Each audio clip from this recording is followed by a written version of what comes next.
Welcome to the Drawing Room Detectives, where mystery meets imagination, and every case invites you to think just a little deeper. In the heart of London's high society, a haunting melody becomes the key to murder. When a gifted musician dies mid-performance, only Sherlock Holmes can decipher the silent notes of a deadly conspiracy. Before the story begins, tell us, where in the world are you listening from? Drop it in the comments below and let the mystery unite us across time and place. Chapter 1. An Invitation to Music and Murder. It was on a dreary March afternoon, one of those days when the London fog seems to seep not only into the streets, but into the very bones, that I found myself once again by the fire of our Baker Street lodgings. Holmes, in one of his more meditative moods, was lounging on the settee with his eyes half closed and fingers steepled beneath his chin, entirely still, save for the occasional flicker of his brows, his mind no doubt traversing some labyrinth of deduction. We had not had a case in some days, and while Holmes found solace in the silence, I must confess to a restlessness that bordered on irritation. I was just about to suggest a walk when Mrs. Hudson entered with a silver tray and a crisply folded envelope. "A message by hand, sir. No return address." Holmes gestured lazily in my direction. "Do be so good, Watson." I broke the seal and unfolded the heavy cream paper. The handwriting was elegant and fluid, with the unmistakable air of aristocratic confidence. "Dr. Watson, Lady Agatha Hexton cordially invites you to an evening of dining and music at her residence in Belgravia, Thursday next, at 7:30. A special performance by Miss Evelyn March on the glass harmonium shall be the centrepiece of the evening. Your presence is most welcome. Should Mr. Holmes accompany you, the lady would be honoured." I handed the letter over to Holmes, who read it without a flicker of emotion, then leaned back with a faint hum. "Lady Hexton," he murmured. "The name is familiar." Society hostess, patron of obscure arts, wealthy widow of Lord Benjamin Hexton, who died a few years ago in circumstances never quite settled. Holmes's eyes glinted faintly. "Ah, yes, that little business of the sudden seizure. Arsenic was whispered but never confirmed." "Surely you don't believe—" "I believe," said Holmes, rising slowly, "that when a woman whose past is painted in suggestion invites a consulting detective to a musical evening, the notes may ring with more than melody." We arrived at Hexton House just as the gas lamps along Belgravia's wide streets flickered into life.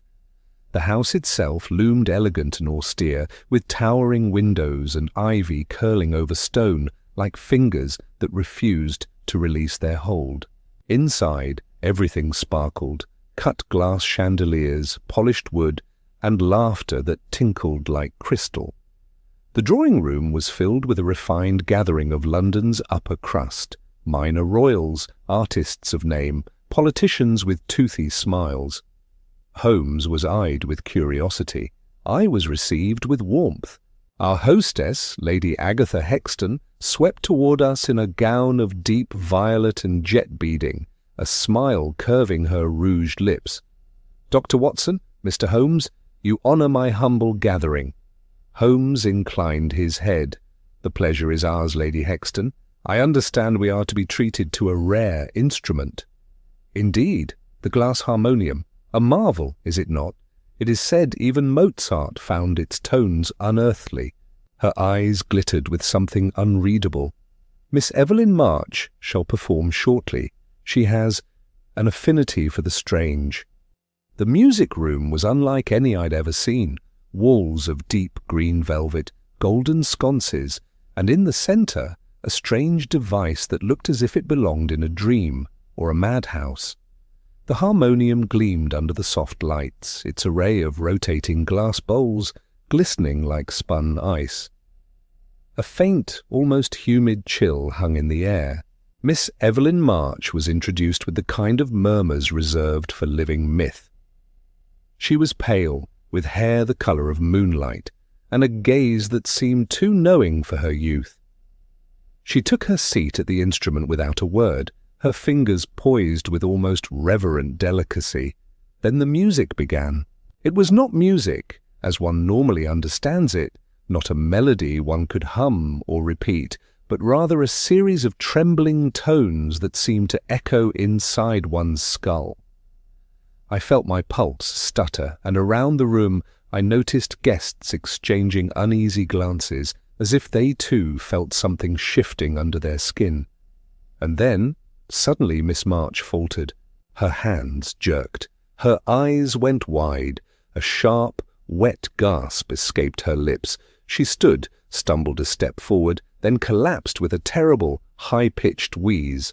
Foam bubbled at her mouth. Several guests cried out. Lady Hexton's face went blank. I rushed forward, but I was too late. Miss Evelyn March was dead. And on the air, still trembling like a ghost left behind, was the final note of the glass harmonium. Chapter 2. The Haunting Note. The room erupted into chaos. Several women screamed. A portly gentleman in a white waistcoat dropped his glass, sending champagne splashing across the marble floor. I knelt beside Miss March, already fearing the worst.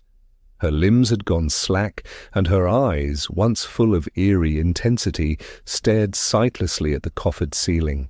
There was no pulse, no breath. Death had come swiftly and cruelly. Lady Hexton stood rooted to the floor, her lips parted as if she meant to speak but had lost the will. Holmes, meanwhile, moved with a quiet certainty, not to the body, but to the instrument. He circled the harmonium slowly, crouching beside it, examining its keys, the spinning glass bowls, the metal frame, and the pads touched by Miss March's fingers. His expression was unreadable, his hands gloved and careful. I looked up from the still form on the rug. She must have had a seizure or heart failure, possibly an allergic reaction. "She had no history of fits," said Lady Hexton, her voice low and distant, as if spoken from behind a curtain. "She was in perfect health this morning." Holmes straightened and turned to me. "Watson, her last words." "She said something, I think it resonated." Holmes's brow furrowed. "Curious." The police arrived within the hour, summoned discreetly through a back corridor. Inspector Lestrade, ever the hound on society's trail, appeared with a look of grim satisfaction at being involved in a scandal of such rarefied air. Holmes wasted no time. "Lestrade, have the room secured. No one enters or leaves. I want that harmonium examined for residues, and I need access to Miss March's gloves if she wore any. Watson, note the pupils, lips, and fingernails." "She's cyanotic," I confirmed, gently opening her mouth. "Foaming at the lips, and there's a strange odour, sharp, bitter. Almonds?" Holmes nodded, but not cyanide. Too quick, too clean. This was subtle, deliberate. The instrument was her killer. Lestrade scoffed. "Come now, Holmes, a piano, murder by music?" Holmes didn't even look up. "Glass, Inspector, not ivory. And music does not only entertain, it can move, disturb, even harm. Have you ever heard of sonic resonance?" "I'm not here for ghost stories." "Neither am I." But she was not poisoned in the traditional sense. No drink, no food, and no injection mark that Watson has seen. That leaves environmental or contact exposure. He stepped closer to the instrument, and for a moment, just a moment, his eyes narrowed. "Imagine, Lestrade," he said softly, "a substance that clings invisibly to glass, only released through vibration, activated by a specific frequency. A fatal note, if you will." I shivered. "That's speculation, Holmes." "Most murders begin as speculation. The trick is proving which are plausible." We remained at Hexton House late into the night. The dinner guests had long since been ushered out, and the body removed. The harmonium, however, remained untouched under Holmes's orders, guarded like a crime scene altar. Lady Hexton, had retreated to her room after providing a list of guests, servants, and details about Miss March's time under her patronage. Holmes seemed particularly interested in her mention that Miss March had only recently returned from Vienna, where she had studied with an eccentric composer known for his obsession with dissonance and altered tuning systems. She believed, Lady Hexton had said, that music could alter the mind, shape reality. She once told me certain notes made her feel as though the air itself was moving differently.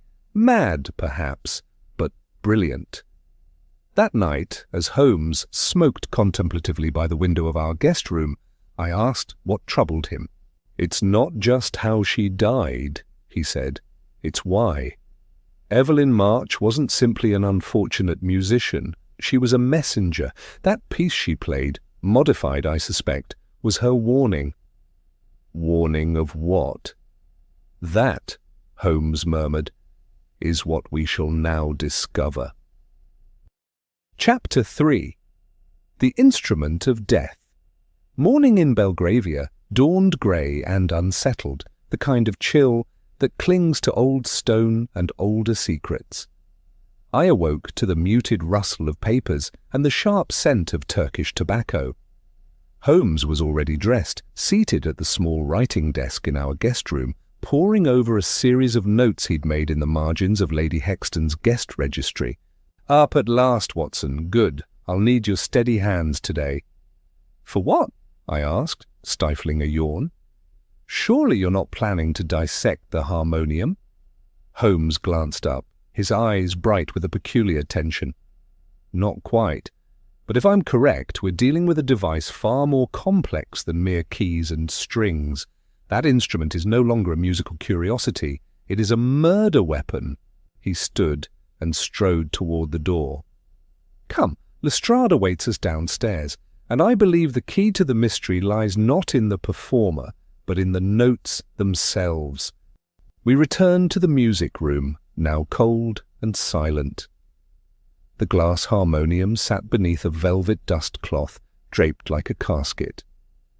2 constables stood guard, one of whom had the pallor of someone who'd spent the night imagining ghosts in the dark. Holmes removed the cloth with a slow, almost ceremonial motion. The harmonium gleamed like crystal in the morning light, its glass bowls arranged on a spindle, each a different size and shape. Thin felt pads remained where Miss March's fingers had pressed.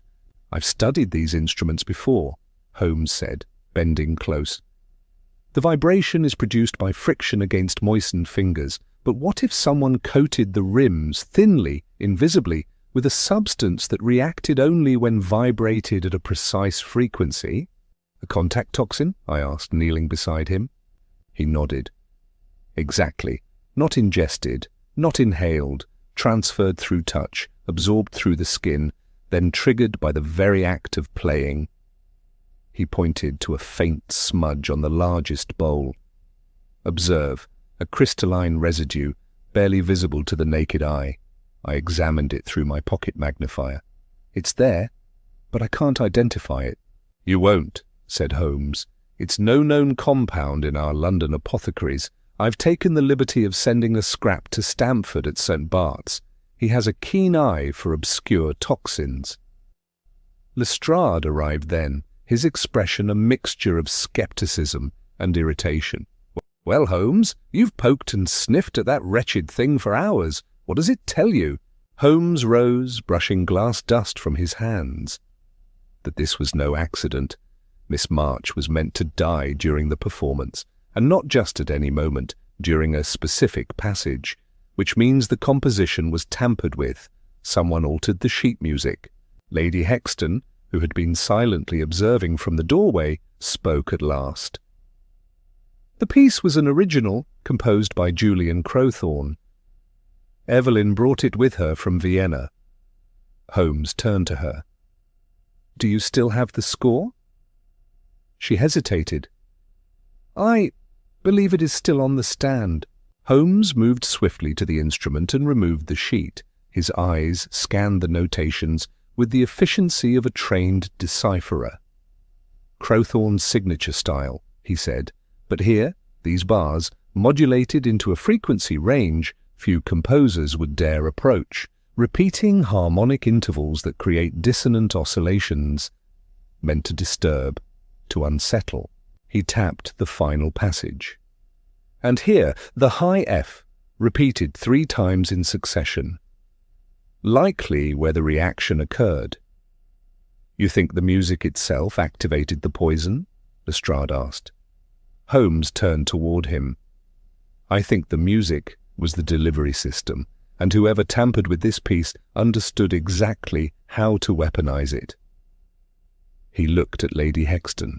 Tell me, did Miss March speak of anyone else reviewing or modifying the score before her performance?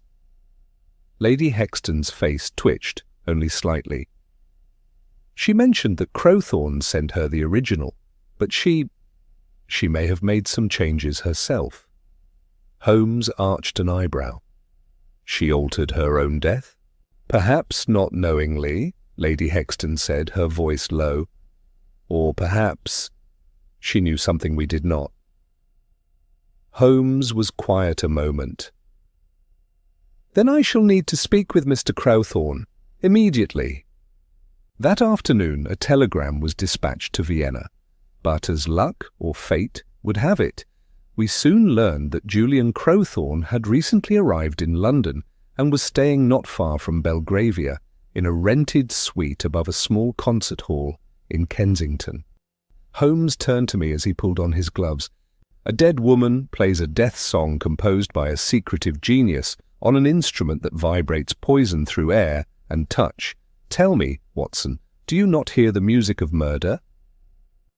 Chapter 4. The House of Echoes. Kensington, in contrast to the grandeur of Belgravia, presented a quieter face of London, bookshops tucked into corners, rows of high-windowed flats, and an air of aged gentility. It was here, above a modest concert salon tucked between a tea-room and a tailor, that we found the man Holmes referred to as our composer of death. Julian Crowthorne opened the door himself. He was a man in his late 40s, with the pallor of someone who had lived too long in the company of candlelight and sad music. His hair was greying at the temples, and his clothes were elegant but worn. He looked first at Holmes, then at me, and then past us, as if searching for something or someone who wasn't there. Mr. Holmes, he said, without surprise, I knew you would come. Holmes inclined his head slightly. Then I hope you also know why.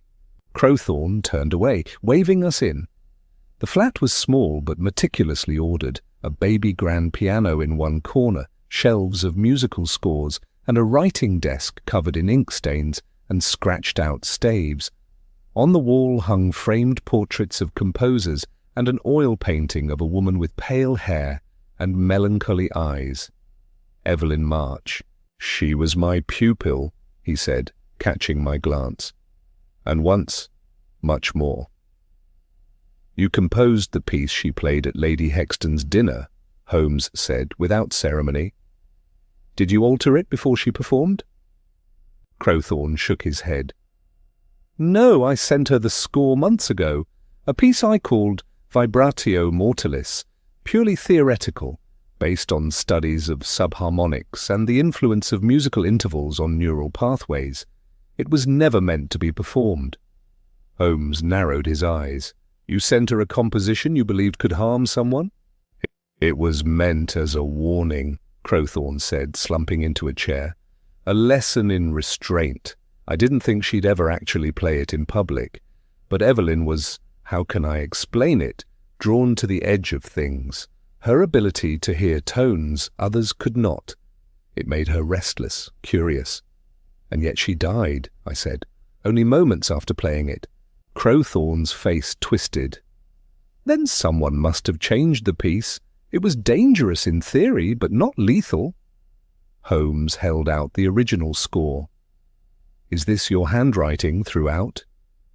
Crowthorne studied it for a moment. Then, grimly, he pointed to the lower margin of the final page. No, That's not mine. She or someone modified the coda. It raises the resonant frequency enough to turn theory into effect. Whoever added these final bars knew what they were doing. Holmes turned to me with a flicker of triumph. You see, Watson, the instrument was the conduit, but the composition was the trigger. Someone weaponized Crowthorne's theory. Crowthorne stood suddenly. Evelyn wrote to me last week. She said she had discovered something unsettling about Lady Hexton, that she was going to expose her in some way, but the letter was vague, deliberately so. Holmes's expression sharpened. Then this was no tragic accident. It was silencing masked by art. We returned to Hexton House that evening under the dim cloak of dusk. Holmes's mood was electric, his movements brisk. He paced the grand hallway like a bloodhound. Lady Hexton told us Evelyn brought the composition from Vienna, he muttered, more to himself than to me. But now we know she was still corresponding with Crowthorne. Why lie about the source of the music? We passed the parlour, where a harpsichord sat unused beneath a lace cover. Holmes paused and ran his fingers across the lid. She feared something. Perhaps Evelyn knew too much.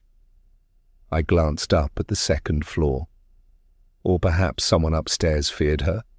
That night the household was hushed, the air tense. Servants passed in and out of rooms without speaking.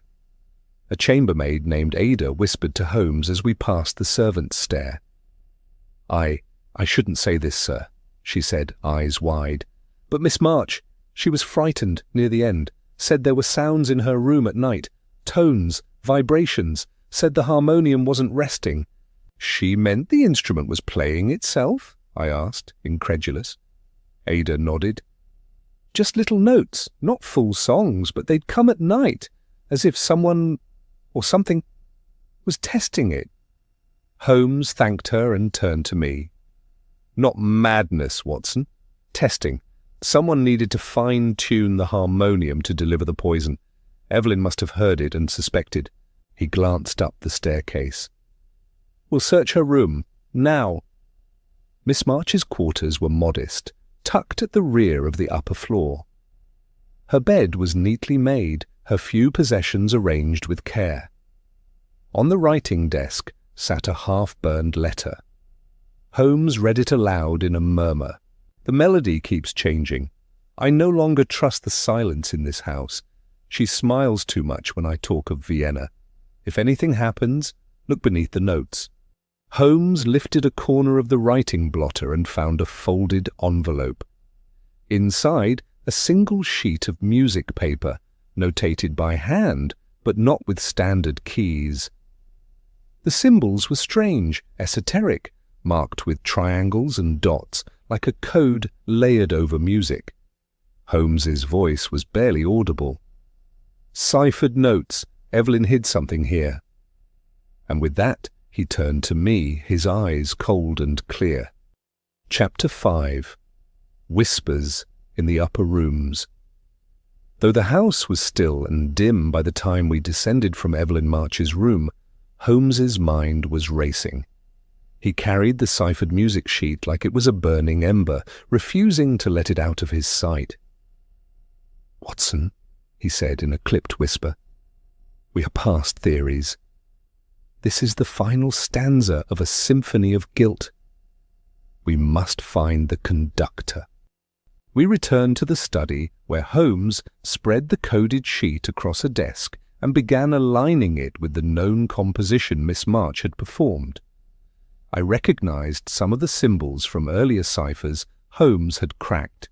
Musical notation used as code, each altered note correlating to a letter. "She was documenting something," he said. "These markings, see? Placed atop only certain measures, she chose specific tones to hide a message."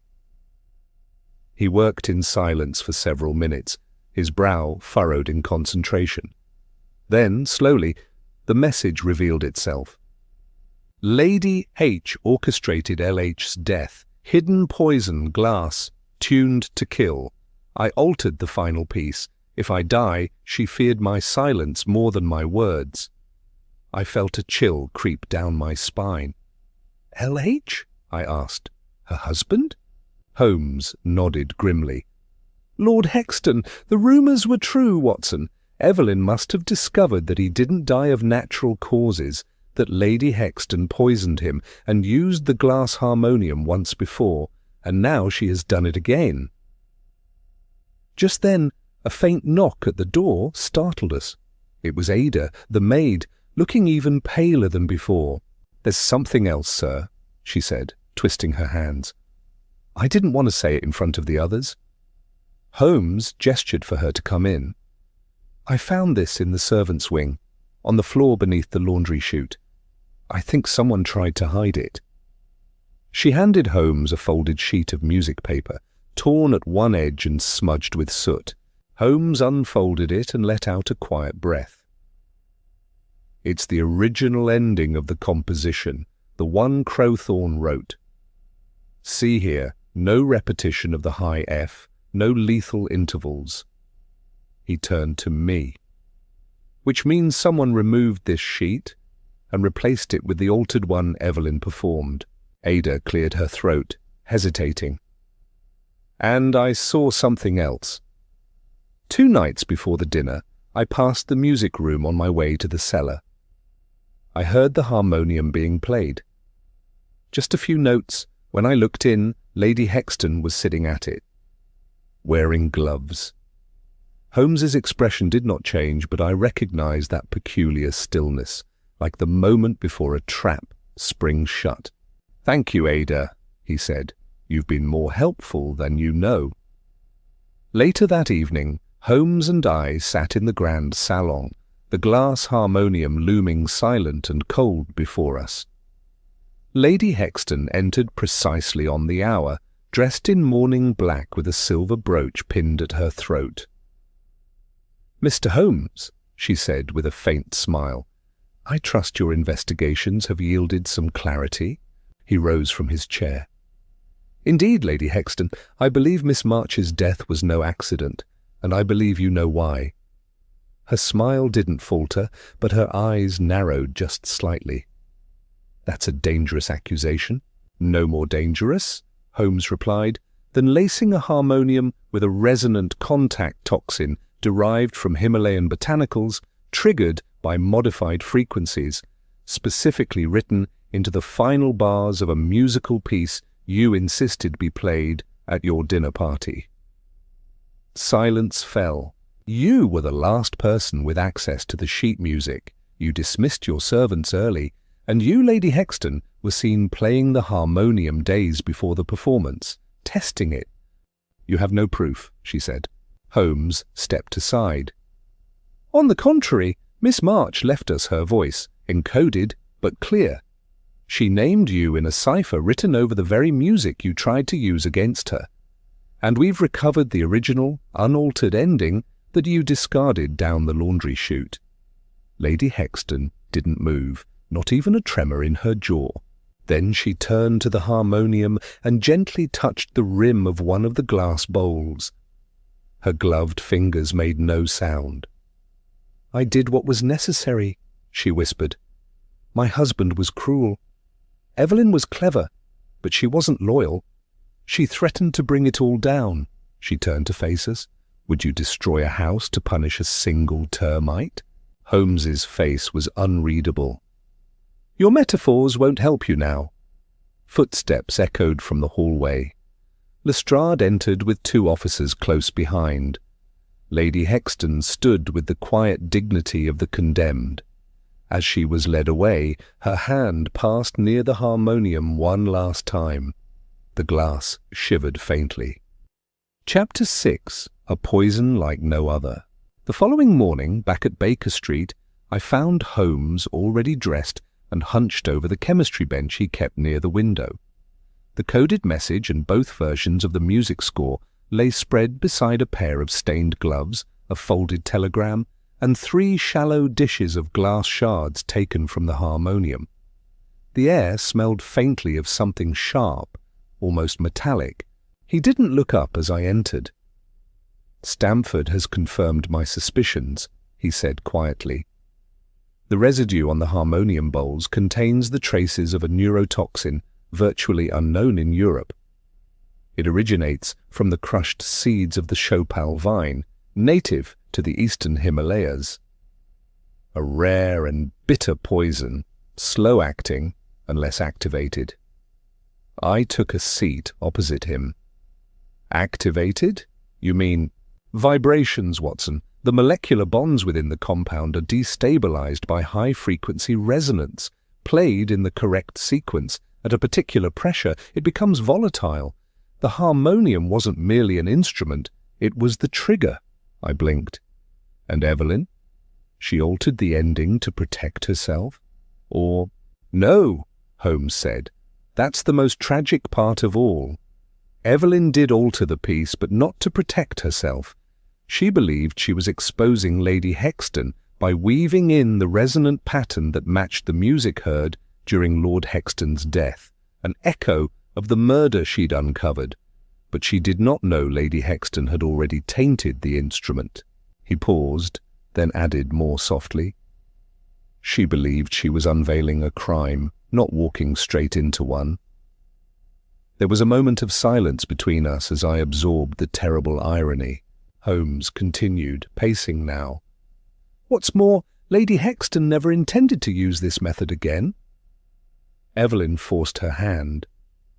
When she realized Evelyn had deciphered her past, she knew only the same music that protected her before could silence the threat. That meant another death, another accident, delivered in the same haunting way. But why use such a strange method in the first place? Holmes turned to me, his voice low. Because it offered plausible deniability. What better murder than one no one can explain? A performer dies mid-performance, no wound, no trace. The audience hears nothing more than a strange melody. Unless one understands sound as a weapon, the harmonium remains a mere curiosity. He returned to the bench, lifting one of the shards. "See here, this groove along the rim. Microscopic scoring. That's where the poison settled. I believe she applied it with a soft cloth laced in resin. Invisible. Odorless. Safe until played." I exhaled slowly.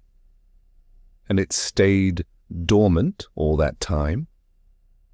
"Only until Evelyn struck the final notes. Just then a knock came at the door. It was Lestrade, hat in hand and eyes weary. He stepped inside as if the air of Baker Street might offer more clarity than the fogged halls of Scotland Yard. "She confessed, you know," he said. "Lady Hexton, to both deaths, the husband and the girl. Said Evelyn was the first person who ever made her afraid." Holmes nodded, unsurprised. "Because Evelyn saw beneath the velvet and mirrors, and because she didn't flinch from the truth." Lestrade handed Holmes a folded sheet. "From Crowthorne. He's returned to Vienna. Asked us to forward this to you." Holmes unfolded the note and read aloud. Evelyn had a gift, not for performance, but for listening, to the parts of music most of us ignore. She knew there was something terrible woven into that piece. I wish I had never written it, but perhaps now it can rest in silence. Holmes folded the paper with care and slipped it into his coat pocket. "I think," he said, "it already has." That night I dreamt of the harmonium. Not the image of it, but the sound, a single glass note trembling on the air, its tone stretching into silence, like a string pulled too far. There was something deeply wrong in it, something that didn't belong in this world. When I awoke, Holmes was already lighting his pipe by the fire. "You heard it too," he said without looking up. I nodded, and neither of us ever spoke of it again. Chapter 7. The Composer's Lament. We received a second letter from Julian Crowthorne 2 days after Lady Hexton's arrest. It was longer than the first, written in a hasty but elegant hand, and enclosed not only a letter but a small parcel, an aged sketch of Evelyn March seated at the harmonium, her eyes focused, her hands poised above the glass bowls like a conjurer casting a spell. Holmes read the letter aloud over breakfast, his voice unusually subdued. "Mr. Holmes, Dr. Watson, it is done then. The ghost beneath the music is finally silent. I'm not sure whether to feel relief or guilt. I created the piece, yes, but not the intent. That was hers, not mine." Still, I gave Evelyn the map, and she followed it into the dark. You asked me once why she would play such a dangerous composition. The answer is this. Evelyn believed that sound could reveal the truth in ways words never could. She said music could vibrate lies into dust.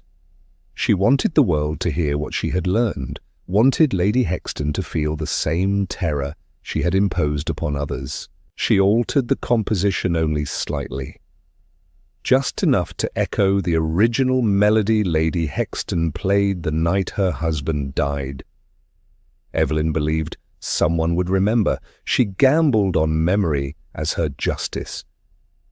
I believe she succeeded, but the cost was her life. I have returned to Vienna where the snow seems to bury the past. I will never compose again, but I will remember her, not as a victim nor a martyr, but as the only musician who truly listened. Holmes let the letter fall gently onto the table. "A romantic's farewell," he said, "but not an untrue one." I studied the sketch of Evelyn March, and for a long moment neither of us spoke. Later that afternoon, Holmes and I visited the London Conservatory of the Arts, where Evelyn had once studied under Crowthorne's tutelage. Her former instructor, a brittle old man with white tufts of hair and a voice like dry paper, led us to the practice room she had favoured. "She used to stay long after the others had left," he said, "sometimes hours after dark, not to rehearse, but to listen, to the decay of sound in the room. She said the space whispered if you gave it time." Holmes ran a finger along the piano keys, then tapped the wall lightly. "A musician with the instincts of a sleuth," he murmured. "Yes," the man said, "but not built for our world. She had too much feeling and not enough armour." We stepped into the corridor, where a young student was playing something light and lilting on a violin. It floated down the hall, innocent and bright, a striking contrast to the brooding melody I still remembered from the harmonium. Holmes paused and listened, head tilted.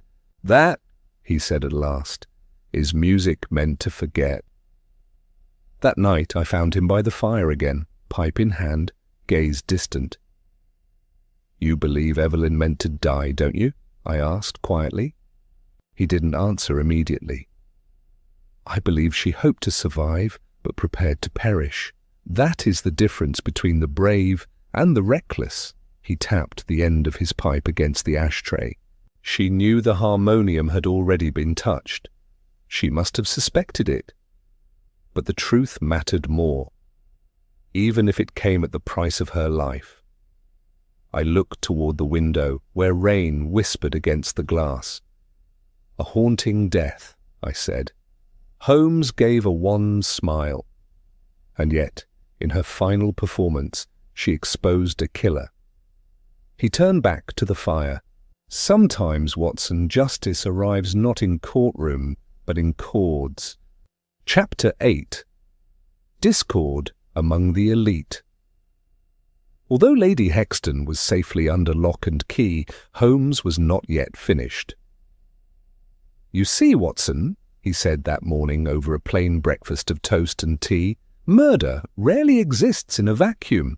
There are always ripples, false friends, silent witnesses, hidden debts. The dinner party was not only a stage, it was an audience." He retrieved Lady Hexton's guest list from a drawer, his finger tracing each name with surgical precision. 4 of these names were also present at Lord Hexton's final supper. Why host them again? Why expose herself to familiar eyes?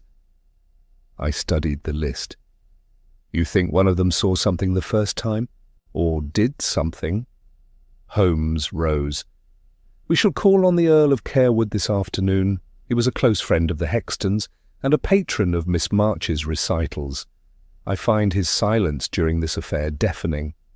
The Earl's townhouse in Mayfair was opulent, almost suffocating in its richness, Persian carpets, velvet drapes, and gilt-framed oil portraits of ancestors long since buried.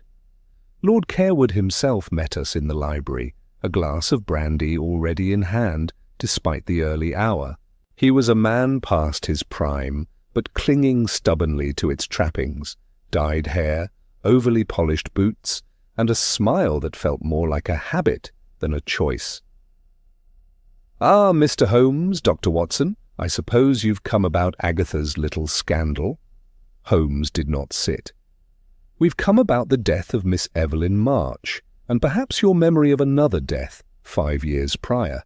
Carewood sipped his brandy slowly. "The old rumours about poor Ben? Absurd even then. He was a fragile man, always had trouble with his nerves." Holmes tilted his head. "And yet you testified at the inquest that he seemed in robust spirits the very night he died." Carewood waved dismissively. A figure of speech. Holmes stepped closer. "Lord Carewood, I have in my possession Miss March's final cipher, naming Lady Hexton as her murderer. She believed her music would expose not only the method, but the pattern, that her death would force others to speak." For the first time, the Earl's smile slipped. "She also believed," Holmes continued, "that someone at the table would understand, someone who had heard the same melody before, under equally tragic circumstances." Carewood turned away and stared into the fireplace. "What do you want, Holmes?" "The truth." There was a long pause. Then, in a low voice, he said, "I remember the sound. The night Ben Hexton died. I thought it was nothing, some eerie aria on that infernal instrument. But it never left my head. When Evelyn played it again, something in me cracked. It was like hearing a ghost." Holmes stepped back. "Then why not speak up?" The Earl's face tightened. "Because we all knew, those of us close to Agatha. We knew she'd done it, but no one dared say so. Her wealth, her influence, no one wanted to be the one to challenge her." "And Evelyn?" I asked. "She was young, bold. She thought truth was enough. But in that house," he said bitterly, "truth was just another thing polished for display and locked away." Holmes regarded him for a long moment, then turned toward the door. "Thank you for your honesty at last." As we walked down the grand staircase, I whispered, "Do you believe him?" Holmes shrugged. "I believe he remembered the music. Whether that memory haunts him or comforts him, I leave to his conscience." Over the following week, the scandal exploded in quiet rooms and whispered columns. Lady Hexton's arrest sent ripples through society's upper crust, not because of the deaths. Society has always weathered those, but because of the method. The idea that art itself could be a weapon, it disturbed even the most jaded minds. The glass harmonium was removed from Hexton House under heavy guard, taken to the British Museum for study, and eventually secure storage. Yet I noticed Holmes never once mentioned its final destination. One evening, as we walked along the Thames, I asked him if he believed the instrument might still pose a danger. Holmes smiled faintly. "No more than a sword once sheathed, but it is better the blade be buried where no hand may reach it again." He paused. "Besides," he added, "music, like memory, lingers long after its source has gone quiet." Chapter 9. Unmasking the Matron. The trial of Lady Agatha Hexton loomed in the near distance like a thundercloud, its outcome uncertain, but its spectacle assured. Holmes, ever one to avoid courtrooms unless summoned, had withdrawn from the swirl of public curiosity and returned to quieter contemplations, and yet there remained unfinished notes in this melody of murder. "Something still troubles me, Watson," he said one morning, poring over Evelyn March's ciphered page again. "She wrote, 'She feared my silence more than my words.' Most curious, what silence could frighten a woman like Lady Hexton?" "She meant blackmail," I suggested. "Or perhaps exposure." Holmes shook his head. "No, Evelyn was not the blackmailing sort, but she may have held something so damning that silence about it made her dangerous." He rose and paced the floor.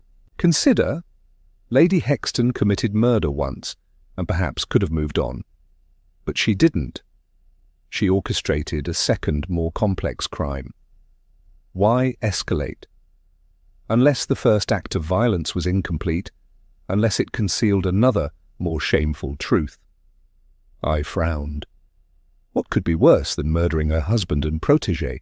Holmes gave me a look I had seen only a few times in our years together, one laced with pity and a touch of disgust. "Control, Watson. She was not merely silencing Evelyn, she was reclaiming control over something, or someone." That afternoon, we returned once more to Hexton House.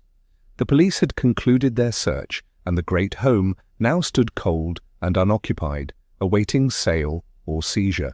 Holmes moved through it not as a visitor but as a surgeon returning to the theatre.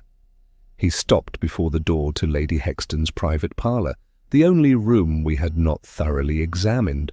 Inside, the air was stale and heavy with floral perfume. Portraits of the late Lord Hexton glared down from the walls in an almost theatrical arrangement. On the desk lay a silver jewellery box, the contents emptied except for one item, a locket. Holmes opened it. Inside, a miniature painting, not of Lord Hexton, but of a young woman. Pale, elegant, and unmistakably Evelyn March.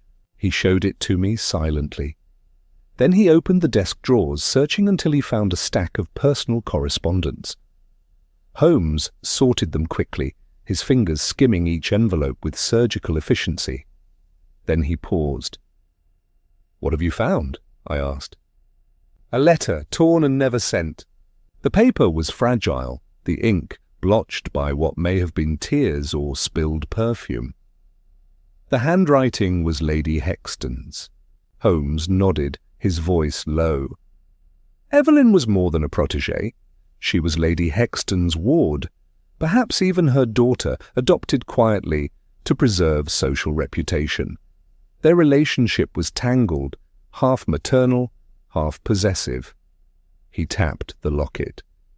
"That is not the gaze of a patron, it's the obsession of someone who could not abide rejection." I felt a tightening in my chest. Then Evelyn's silence was her departure. "Exactly," said Holmes. "Evelyn planned to leave the country, to perform in America. She never told Lady Hexton, but the older woman sensed it. And in that moment, the Harmonium became a coffin disguised as a farewell." He replaced the locket gently. "Lady Hexton didn't fear what Evelyn would say. She feared what Evelyn would become without her." The court proceedings moved swiftly once these letters were submitted into evidence. The picture that emerged was not merely of murder, but of control, of a matron who fashioned lives around her like marionettes and turned to poison when the strings frayed. The press, ever eager, dubbed her the Glass Widow. Holmes refused all interviews. "She was not brilliant," he said to me over supper. "She was terrified, and fear breeds cunning more efficiently than intellect." He took a sip of wine. "This case was never about music, Watson. It was about dissonance, between love and possession, between truth and silence. And in the end, Evelyn struck the final chord." I asked him, some weeks later, whether he would ever listen to a glass harmonium again. Holmes only said, "There are instruments that should be heard only once." Chapter 10. A Melody in Silence. The final notes of the case unravelled not in a courtroom, nor beneath the weight of headlines, but in a modest churchyard outside of Bath. Evelyn March was buried on a quiet, overcast morning, far from the salons and salons that once echoed with her music. Only a handful of mourners were present, Julian Crowthorne among them, and ourselves. There was no performance, no eulogy of grandeur. Just the wind brushing through the trees and a low hymn played on a simple violin by a conservatory student, his hands trembling as he tried to summon a melody worthy of her memory. Holmes stood silently throughout the service, gloved hands clasped behind his back, eyes fixed on the soil. He did not speak until the final clod of earth was scattered over her resting place. "She never played for applause," he said quietly. "Only for truth." Later, back at Baker Street, he opened a parcel Crowthorne had pressed into his hand before leaving the cemetery. Inside was a thin-bound score, the March Elegy composed in Evelyn's honour. It contained no words, no dedication, only music, soft, haunting, and unfinished. Holmes placed it gently atop the others in our archive. "Let it remain that way," he said, "incomplete, like her." Weeks passed. The world moved on. Society found new scandals and the newspapers stopped speaking of the glass widow. But from time to time, Holmes would take out Evelyn's ciphered score, not to decode it, but to look, to remember. One evening, as we shared a pipe near the hearth, I asked him whether he believed Evelyn had truly won in the end. Holmes took a long draw, then exhaled slowly. "She made the invisible visible.